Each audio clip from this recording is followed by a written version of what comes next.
Welcome to Win with Richardson and Richardson. What's important now? Success in business most often comes down to hard work, not by silver bullets and quick fixes. It's knowing where to focus that hard work that's key to winning. Join sales prospecting expert and 3-time seven-figure business founder Carrie Richardson and managing partner of R&R Consulting and former owner of Doberman Technologies, Ian Richardson, for radical honesty regarding strategic planning, accountability, and execution that will get you the systematic results you're working toward. Let's get into today's episode. Thought leader and your host, Carrie Richardson.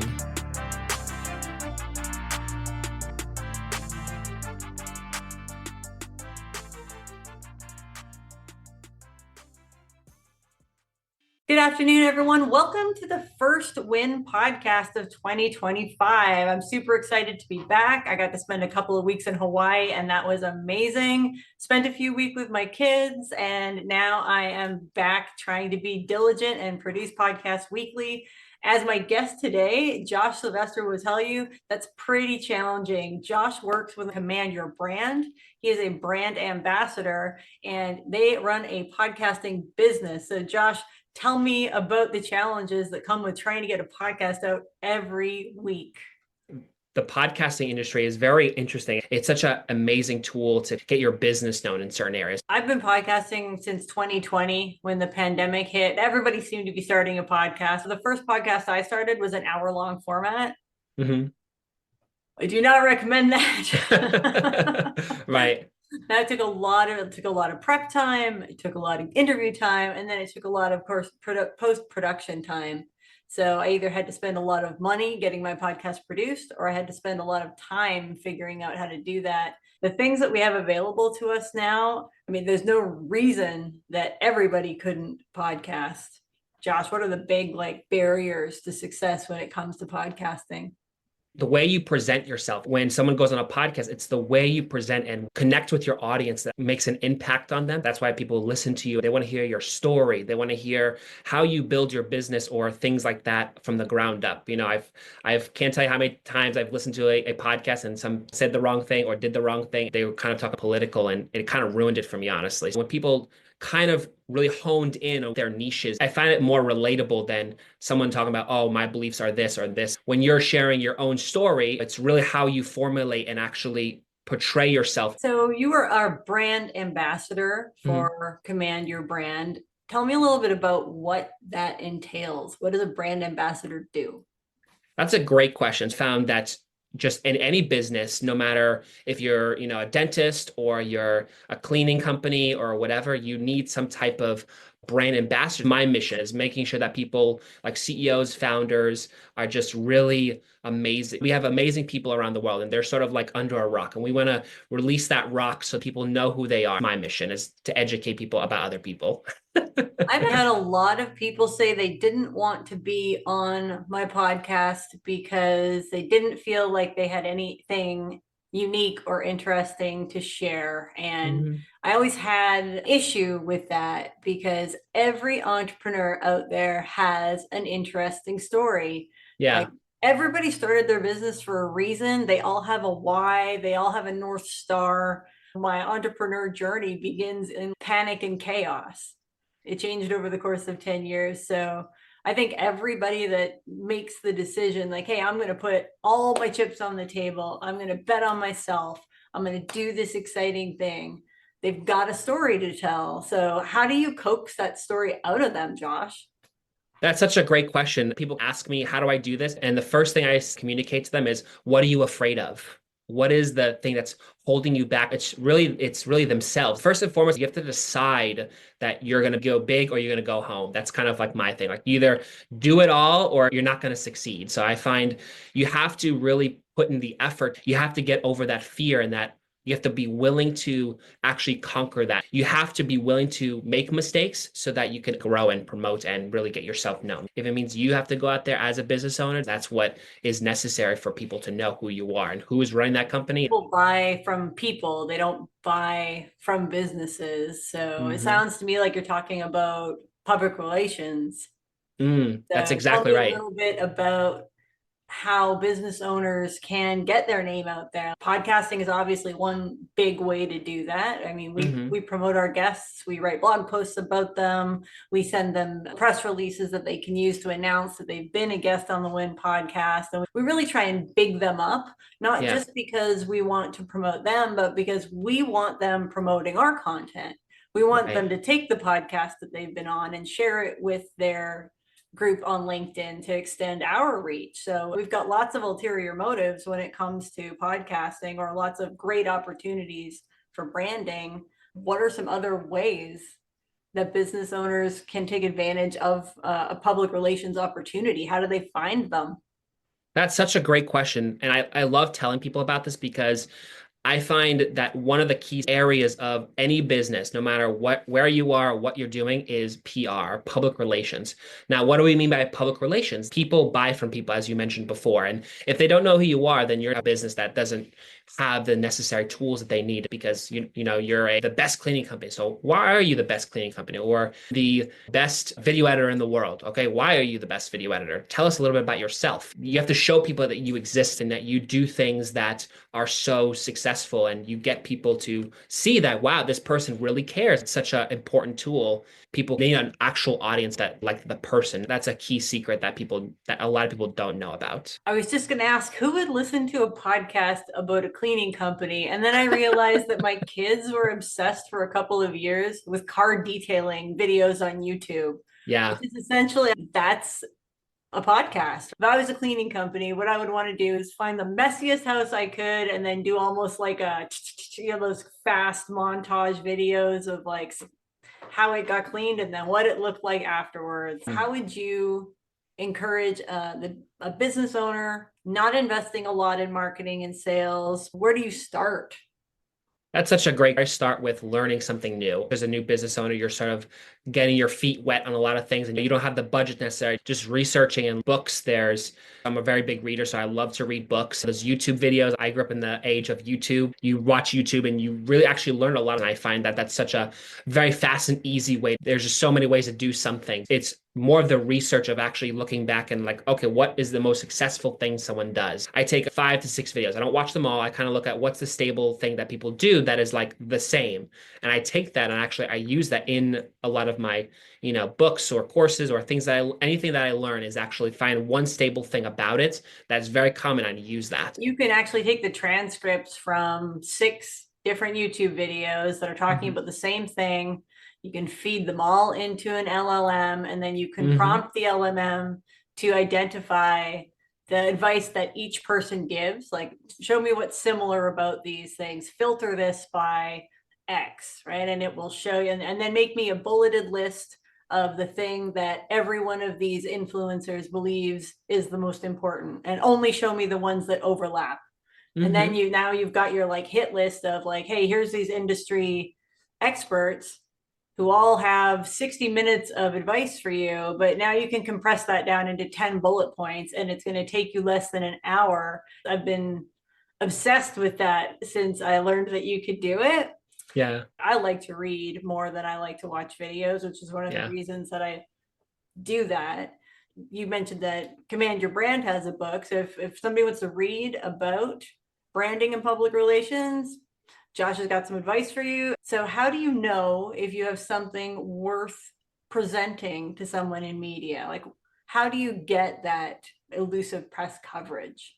Yeah, that's such a great question. I'll give an example. I've helped a chiropractor, and he has a really special device that actually assists people, like without necessarily going to a chiropractor, but also helps adjust them sort of like with a machine that helps with the whole pressure in the back area, right? So there's this particular niche of people that like that stuff, and there's probably more people that would like that too. You have to kind of figure out my niche of people. Some people start off, kind of like broad, like I want to work in marketing.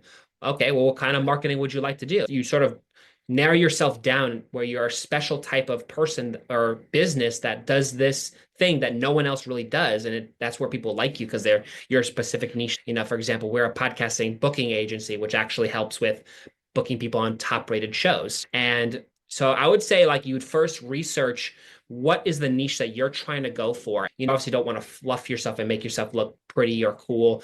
You want to be genuine. You want to be real. You want to look at statistics and like, how can we actually lay it down where it's very simple for people. Like if there's a product that you have that, oh, wow, I have this product that's like going to be amazing. So I have to make it genuine and real to the person. We do sales training, we do sales coaching, we're consultants, we're strategic planners. Mm-hmm. But what we really want on our podcast is for people to tell us their stories. Yeah. So like nobody wants to listen to Carrie talk about how she became a telemarketer over and over and over again, week over week. So we want some variety, we want different guests. And I think that people would be surprised at how many opportunities there are to be on podcasts. I've gotten random invitations out of the blue from people like, hey, would you like to be on this podcast about women entrepreneurs? And from that appearance on that podcast, I was invited to keynote a women's entrepreneur conference for SCORE this year. Wow. One podcast appearance from some person that I'd never heard of to an audience that I wasn't. If somebody asked me to be on a podcast, sure, no problem. Really, I'll be on your podcast. But I never really thought about how being on people's podcasts translated into larger opportunities to promote myself. And I don't think people think about that when I'm inviting them to be on mine either. And like, what might this lead to? Who might see it? How could it potentially lead to new business for me or more opportunities to talk about what I do? People come to me and they kind of want to know, like, I want to get on podcasts. And, you know, one of my main missions is really to get them on the right shows with the right group of people. We want to put you on the right shows with the right audience, because when I see someone on a podcast, they're an expert. They're talking about something they're good at and that they are passionate about it. That's my other 2 cents about it, because I think people who go on podcasts are very professional and they portray. I never tell people reach to the top. I don't want to give them false hopes, but getting on Joe Rogan at my level may not be real for other people. I always start small. That's how you build something. Sure, there's maybe like 20, 30 people listening, but you know what? That turns into opportunities for things. You get on other shows and you get on bigger shows and you get on bigger shows, and you're now a really amazing guest speaker who's been on lots of shows, and you have so much experience with that you can deal with those high ticketed ones. Like, and I'll give an example is like, you look at Joe Rogan, for example, look who he's had on. I have to admit that I've never listened to his podcast. That's totally fine. I don't know what the format is. I know that it's very popular. Yeah. I mean, I'll tell you something, I like your start better than his start, because his start's just like, let's just get into it. Like, he doesn't even say his show. It's just like, he just goes right into it, you know? And these are really ridiculously long. His longest one, I think, is 3.5 hours. That's one of his longer ones, but I think mostly it's 2.5 to 3 hours. That's how long his podcasts are. And it's really funny. It's just like the people who go on, they're well known, and they're creating such a big impact for people that people will listen. I think last week or a couple of days ago, I think the CEO of Facebook was just on. Mark Zuckerberg was just on there, like as a random guest. That comes back to public relations. Like, look what he did first. He removed something that was a big issue for people, and now he's on creating public relations and getting himself a bit more known to people. And I think that's such an important tool for people to have, to kind of really, understand, like, you're not going to that's not your first show you're ever going to be on. I think the smaller shows are, even just to start off, are just as good as any other show. You're getting your face known and more real to people. That's the truth of it. And, I find that people who don't show their face, it's kind of like, what are you trying to hide? I'm trying to hide, but I'm wearing my pajamas to work today. I find you have to be adventurous. And I could say I'm wearing pajamas too. You have to be willing to experience anything. Sure, it may feel like it's uncomfortable for you in the beginning, but it's just a skill you have to build by just practicing. And that's one key thing I would say here is you have to practice until like you don't have to think about it anymore. I can't tell you how many times I practice in front of a wall. I don't fluster anymore because I've practiced so much in front of a wall or in front of other people that it's not really a thing for me anymore. I kind of like it to a point. I want more. I crave more of it. Like, I want a bigger and bigger audience. And that's even just as a business, I'm sure you crave that too. Like, you want to grow bigger to a point where like you just are expanding like there's nothing else. I had a mentor once who said, there are people who want to be famous and there are people who want to be rich. Decide which one you are. Yeah. Now. Yeah. Right. Because they don't always overlap. So for me, how do I turn podcasting into dollars? I'm less interested in being famous than I am in figuring out how can podcasting translate into more money in Carrie's pocket at the end of the day, whether that's being guests on somebody else's podcast or like for me, I love to invite potential prospects to be a guest on my podcast. And we get an hour together. We talk about our businesses and our goals and where we want to go. And for me, that's like, if I only have an audience of one, as long as that's somebody that I want to do business with one day, maybe that for me is perfect. Yeah.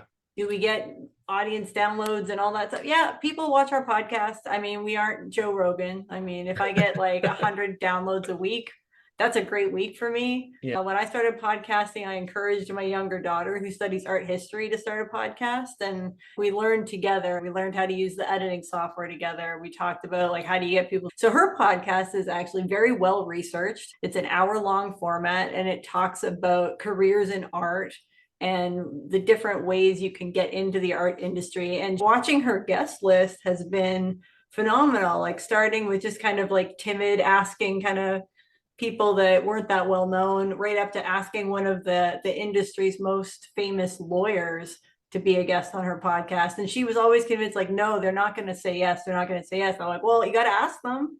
Yeah. Like, don't be afraid to go ask Mark Zuckerberg to be on your podcast. Word, like he's going to push you to his PR team. His PR team are going to tell you to get bent, but I mean, you don't get what you don't ask for, and maybe you'll be surprised. Yeah, absolutely.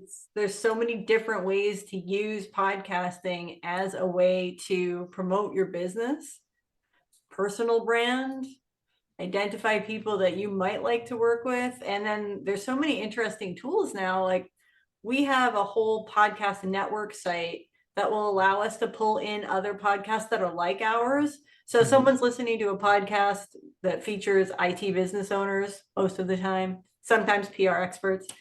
You know, they could go and like browse through the other podcasts that are listed on that site and say like, oh, I might like to be on that one, or I might listen to that one. So let's talk about PR. So I'm a small business owner. I want more eyes on my brand.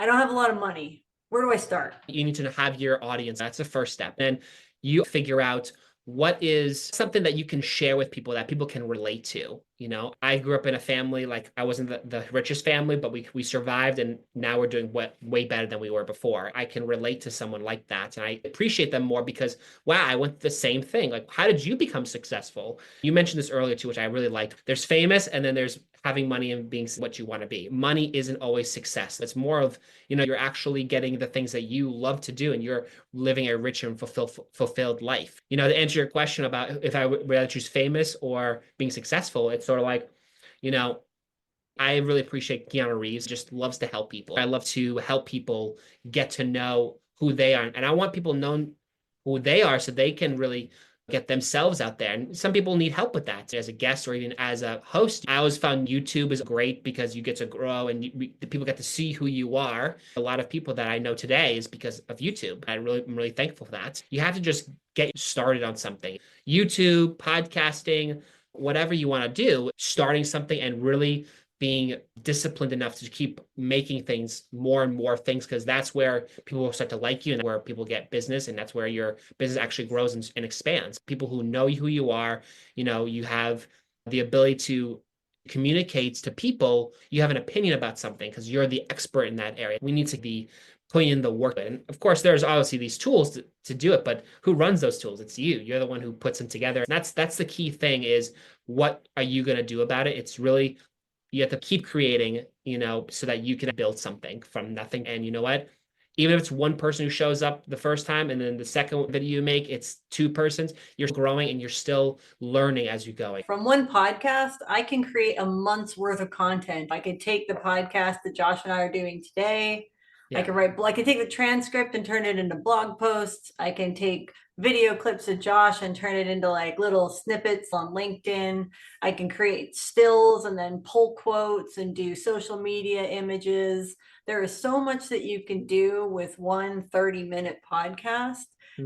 I could literally populate my social media for a month from my podcast with Josh. Yeah. which gives me lots of content to rotate through. So I'm never kind of stuck like, oh God, what am I going to publish this week? I can always go like pull the transcript from a podcast, run it through AI and create like a great blog post about the top 5 reasons you should start a podcast, or Yeah. the 5 ways you can use your podcast in your marketing initiatives, or the 5 ways. People love 5 ways of whatever, but I don't know. Maybe we should I make don't it know why 5 6. is the magic number. 6.5 reasons your podcast sucks. Yeah, why your podcast isn't successful. So let's talk about that. What are some of Yeah. the reasons that PR initiatives fail? There's the right way to do it and there's the wrong way to do it. You go into a football game without a battle plan of what you're going to do, forget it. You're done with that. Sometimes it depends on the person to person, but it usually could be the video or the audio visual. Not having the backed information, like the statistical things of what created the success, and then not promoting to the right area. You're not promoting to the right people. Like if I want to talk about banking and how the financial world works, but I'm on a kids show, no one's going to listen to you because that's not what people are looking for. It's really putting yourself on the right podcast and with the right people in the right spaces. If you're on the wrong one, guess what? You're not going to really get a lot of listens or a lot of people coming to you because you're on the wrong podcast. Then it's not really worth your time. What is my goal with going on podcasts? What is my goal for promoting? I find that people make this mistake of, they just want to get on podcasts because they just want their face there. That's not really the right way. How can I educate people? That's one of the things I love about podcasting is it's the educational aspect. You get to learn not only about the subject that you're talking about, also about the person. I can't tell you how many times I've listened to Dave Ramsey. He gives us the step-by-step tools. You try it, and it's like, wow, this really works. And I want to listen to more. So should people be more focused on starting a podcast or being seen on podcasts? Well, you're not going to see overnight changes. In any business, you're not going to see an overnight sensation with either one. As a guest speaker, you're actually getting yourself known. You might see a quicker result in that. The hosting of a podcast, you're really educating people. You're building your niche of audience. You're actually growing your audience. They're both equally important. A lot of people just say, I've never done it before, so therefore I'm not going to be good at it. So therefore I'm not even going to try it. A lot of people will have a terrible time the first time. You have to just simply decide that you're going to, maybe you make some mistakes, but you first decide that you're going to do it. I'm just going to do it. Whatever comes up, I'm going to laugh about it. And that's just the way it is. It's sort of like how life goes. You don't just stop life because you make mistakes, keep going. You know what I mean? Some of the biggest mistakes that I made when it came to PR and being interviewed like by journalists or by podcast hosts is the first thing I'm asking is this going to be edited for content? Am I going to be able to look at it and approve it before it goes live? Because I've had interviews where people quoted me word for word, but those came after interviews where people edited the content, for brevity or for just to make me sound smarter, which I truly appreciated. So I did a couple of interviews like that, and I'm like, oh, that's what interviews are like. Okay, you can say whatever you want, and then they're going to make you sound smart. Right. And the next time I was interviewed, that is not how it went down. And they ended up publishing stuff that I was saying that I assumed that they would edit out. And they didn't. And I was like, oh, that sounds terrible. That's so cringy. So if you're going to be on a podcast, go listen to it a couple of times at least. Listen to a couple of different guests. See what's the podcast normally like? Is it like Carrie's podcast where they just chit chat? Or are they going to ask you structured questions? Like, ask me a question about cold calling.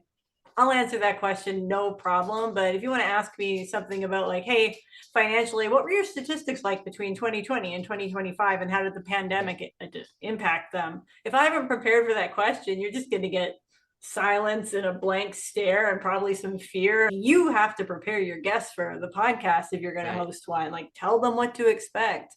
Don't surprise them. I find in any interview that no matter if it's a work interview, a business interview, or even a podcast interview, the first thing I always do is I always prepare myself. I look at who the person is, what does he do, what interests does he have.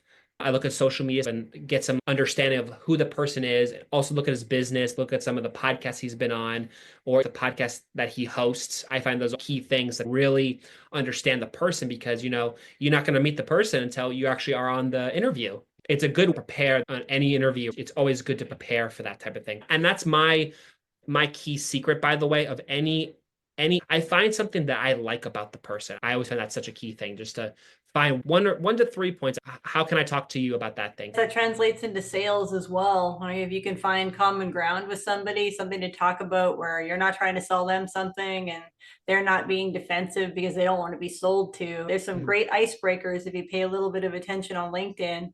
Now, if somebody's always posting about their new baby on LinkedIn, the first question you should ask that person is, how's your baby doing? I love seeing those photos on LinkedIn. Yeah. Oh my God, she's growing up so fast. That little bow on her head, so adorable. All of a sudden, boom, they're open to talking.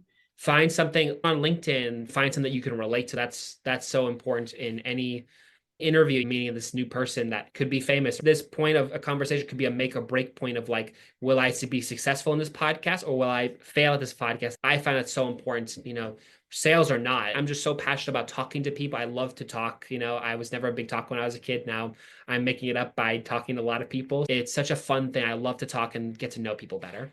How many podcasts do you host a week right now? I usually do 3 episodes a week. When I first started, I was doing 5 interviews Monday through Friday. I was doing 1 a day. There were some days I had actually 2 or 3 a day. And oh my gosh, it's so tiring. But there was a point where I started to slow down with guests. And there was a point where like now there's so much content on there that it's continually to build up. What I like about podcasting and YouTube the most is that it's no matter when you post it, could be a year ago, could be 5 minutes ago, over time, it grows in value and people listen to it, they watch it, and it just becomes more and more valuable over time. It just does it. It just works. We're probably reaching the end of our time together. So Josh, tell me a little bit about Command Your Brand. How can people get a hold of you? What services do you offer? We do offer a lot of different things. We have 2 main services, which is we have podcast guesting and we help people edit their podcasts. So we actually do the whole editing process. We do the whole posting it and making it into reels. We also do podcast guesting where we get you on a series of shows that actually get you to the right audience with the right podcast that in terms of what you want to promote. If you're an IT person and I want to get on IT type shows, we put you on those IT shows. And that's where like basically we do all the work for you and all you really do is you show up. And that's the best part about it is like we do all the hard work for you. And the other is actually courses that teaches how to be a guest speaker. Like if you want to do it yourself, we have our formula for how to be a guest speaker and also how to be a podcast host and what programs do you need to use in order to achieve that. So those are our mainline services. And we also provide a free masterclass for people to educate them on either a guest speaker or a podcast host, whichever you prefer. We're really passionate about getting people and getting their whole mission statement out to the world. And that's what we love to do. And that's what we love to help people with. All right, let's set expectations. Are you going to get people on Joe Rogan? Definitely not. We don't guarantee certain shows. Every show is its own entity. So we actually don't run these shows. We sort of operate with them, Okay. Yeah. And how do people reach you if they want to learn more? That's a great question. Well, I would say we have on our website, commandyourbrand.com. We have a book a call site, which is commandyourbrand.com/book a call.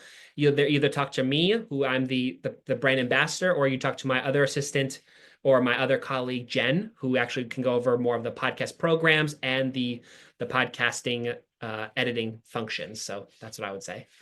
All right. If you're already busy and you really want the branding and PR that comes with being a podcast guest or host, working with a third-party organization is not a bad idea. I would say, how much time is time worth to you? Like, is it time worth really spending on editing and really doing the work to get on these shows? Or is it more worth it for someone else to do for you to where you just show up? That's what I would say. Thank you, Josh, for joining me on Win today. I really enjoyed being on your podcast. Josh's podcast is called Command Your Brand. I was a guest before the Christmas holiday started. So go on over and listen to my podcast, obviously, and all the other great guests that Josh has hosted. If you want to learn more about podcasting, commandyourbrand.com. Thanks Awesome. for joining us today, Josh. You're welcome. I really appreciate it. It was a lot of fun. Thanks.